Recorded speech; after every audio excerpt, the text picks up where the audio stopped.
ಮಳೆ ಬಂತು ಮಳೆ ಮಳೆ ಬಂತು ಮಳೆ ಹನಿ ಹನಿಯಾಗಿ ಬಂದಿತು ಬಾನಿಂದ ಕಾಯೂರ ಕೆರೆಯ ತುಂಬಿತು ಆನಂದ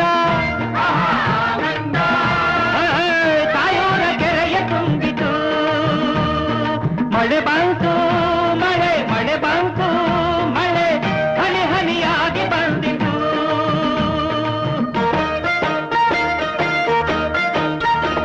ಅಂಬಾರ ಕಪ್ಪಾಗಿ ಮೋಡ ತಂದಾಗ ಭೂಮಿಯ ತೂಕದ ಗಾಳಿ ಬಂದಾಗ ಅಂಬಾರ ಕಪ್ಪಾಗಿ ಮೋಡ ತಂದಾಗ ಭೂಮಿಯ ತೂಕದ ಗಾಳಿ ಬಂದಾಗ ಗುಡುಗುಡುಗಿ ಸಿಡಿಲು ಹೊಡೆದಾಗ ನಮ್ಮ ಮೊರೆ ಕೇಳಿ ದೈವ ನಕ್ಕಾಗ